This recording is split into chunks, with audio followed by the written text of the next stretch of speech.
Ya kan? Oke. Bismillah. Salam. Assalamualaikum warahmatullahi wabarakatuh. Kami dari kelompok 3 akan mempresentasikan mengenai pengolahan air limbah dari pabrik yang kami pilih, yaitu pt Semen Indonesia Persero Pabrik Tuban. Berikut nama-nama anggota kelompok kami.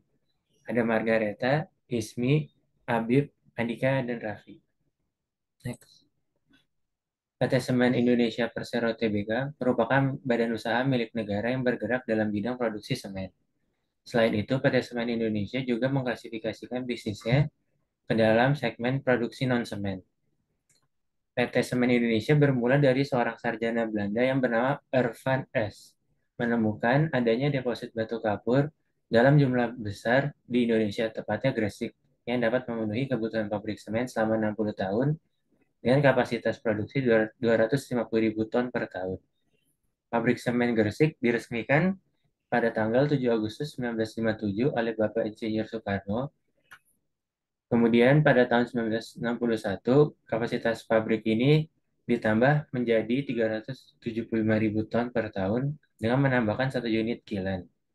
Kemudian pada tanggal 17 April 1961, status pabrik berubah menjadi perusahaan nasional. Dan pada tanggal 24 Oktober 1969, statusnya berubah lagi menjadi Persero, PT Semen Indonesia Persero yang sebelumnya bernama PT Semen Gresik. Semen Gresik melakukan penambahan kapasitas kembali pada tahun 1972 mencapai 500 sampai 600 ribu ton per tahun dengan menambahkan satu unit kilang, sehingga kilang menjadi 4 unit. Pada tahun 92, kapasitas pabrik semen Gresik mencapai 1,8 juta ton per tahun dengan adanya dua pabrik, yaitu unit satu dan unit 2.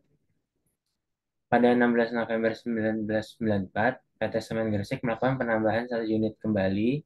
Kali ini dibangun di Desa Arum, Kecamatan Kerek, Kabupaten Tuban dengan kapasitas 2,3 juta ton per tahun.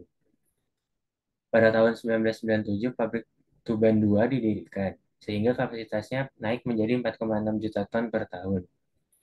Kemudian, pada tahun 1998, pabrik Tuban 3 didirikan, sehingga kapasitasnya menjadi 6,9 juta ton per tahun.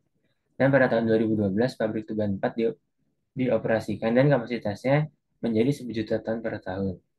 Pada saat ini, pabrik yang beroperasi hanya memproduksi semen hanya di pabrik Tuban saja. Pabrik Gresik hanya sebagai tempat finishing dan laboratorium pengembangan.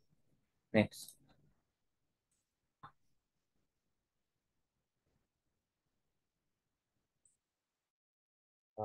Selanjutnya adalah PT Semen Indonesia Persero Tbk atau SIG berhasil meraih penghargaan proper pada tahun 2022 dari Kementerian Lingkungan Hidup dan Kehutanan Republik Indonesia dengan penghargaan proper hijau.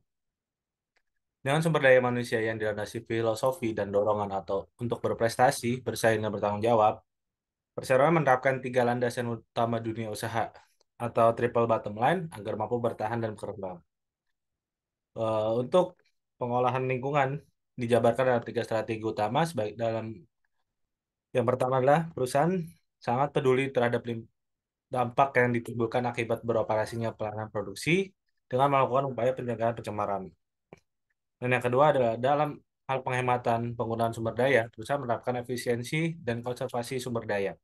Dan terakhir itu adalah perusahaan juga ikut berpartisipasi aktif dalam hal penurunan efek pemanasan global, di mana itu adalah salah satunya pencegahan pencemaran merupakan kegiatan yang dilakukan dalam upaya pencegahan pencemaran dan monitoring serta pemenuhan terhadap peraturan perundangan lingkungan.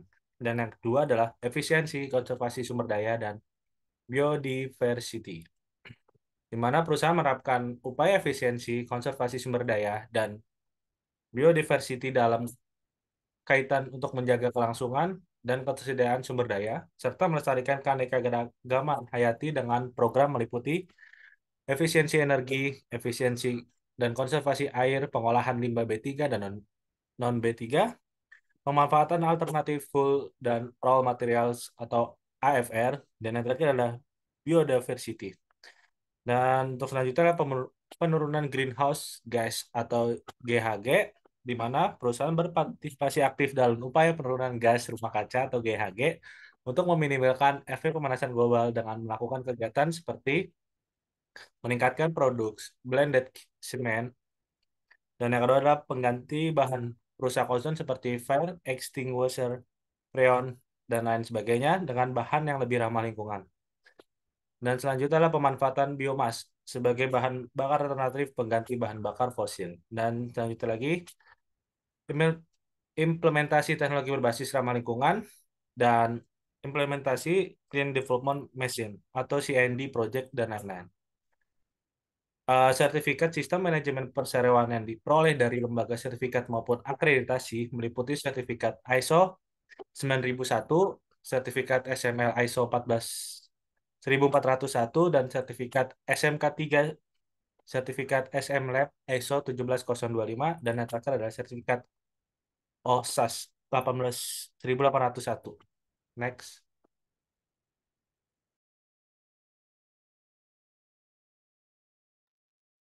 Ada proses produksi semen dari PT Semen Indonesia meliputi proses sebagai berikut. Yang pertama, pada tahap awal, batu kapur dan tanah liat dimasukkan ke dalam crusher untuk dihancurkan menjadi ukuran yang lebih kecil. Lalu, selanjutnya, setelah dihancurkan, batu kapur dan tanah liat diteruskan ke raw mill. Raw mill adalah mesin penggiling yang digunakan untuk menggiling bahan mentah menjadi serbuk halus. Pada tahap ini, bahan mentah dicampur dengan air untuk membentuk suspensi yang disebut dengan slurry.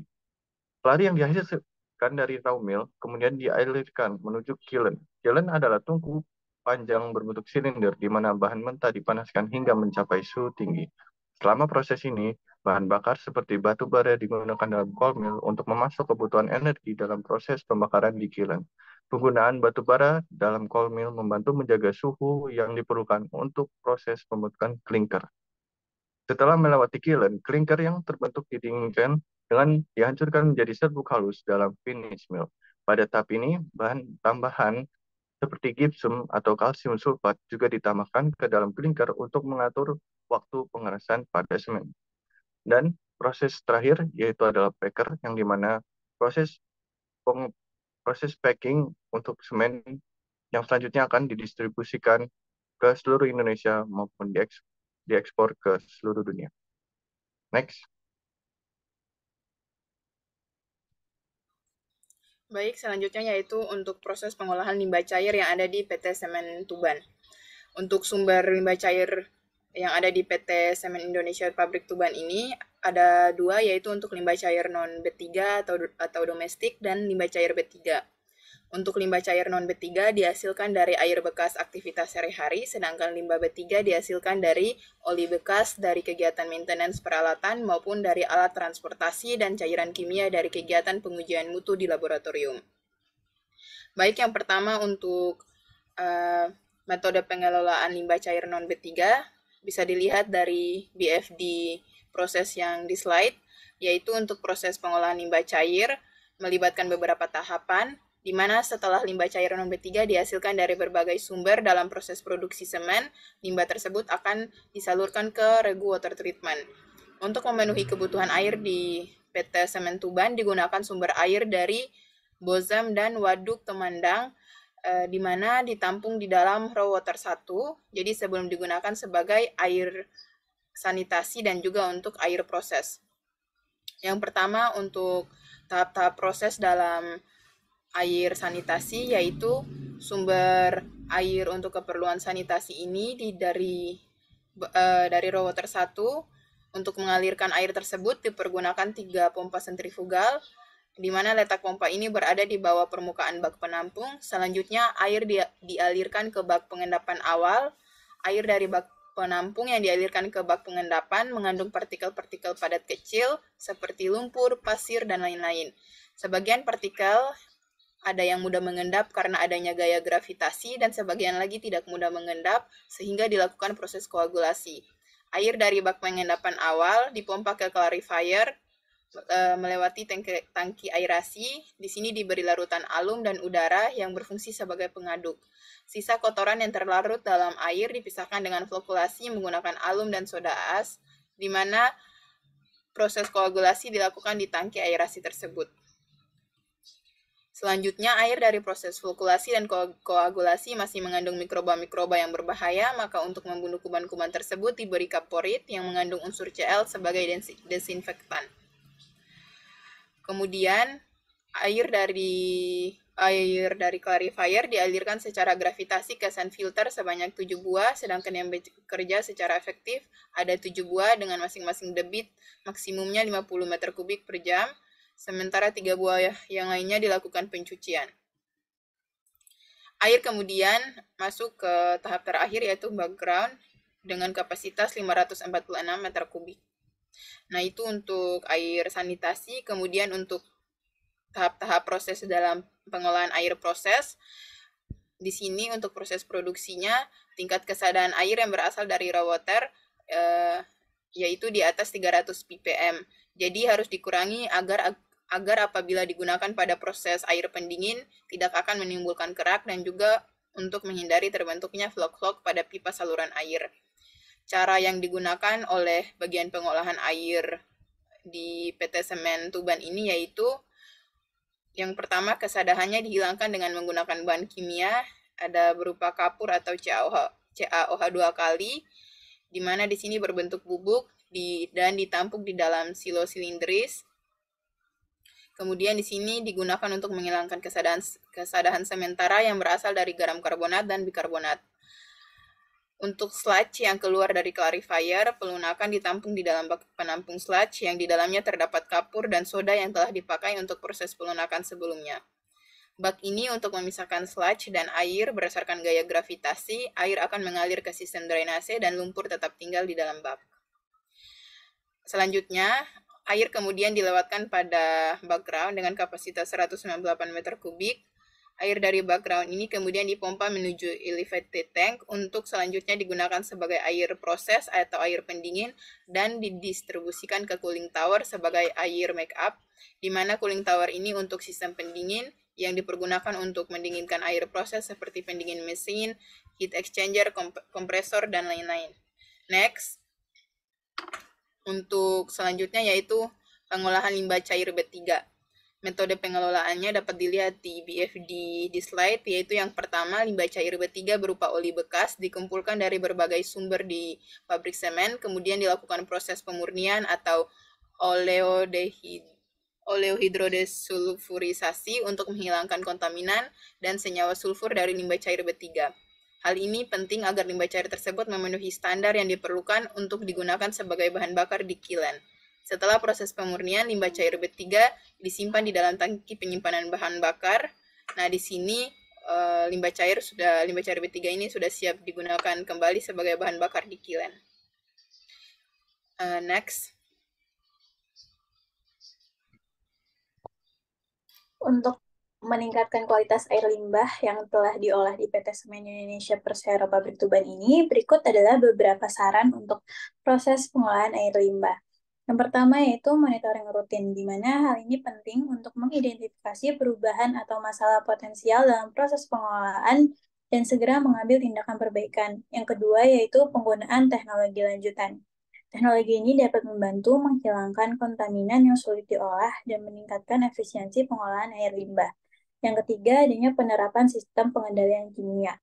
Hal ini akan membantu dalam pengendalian zat-zat yang dapat mempengaruhi kualitas air limbah. Yang keempat, peningkatan efisiensi proses. Dapat memantau dan mengoptimalkan parameter yang dapat membantu meningkatkan kualitas air limbah yang diolah. Yang kelima, rekayasa kembali proses. Hal ini bisa meliputi penggantian atau peningkatan peralatan yang lebih efisien, penyesuaian ukuran unit pengolahan, atau integrasi teknologi baru yang lebih efektif. Yang keenam yaitu adanya pendidikan dan pelatihan.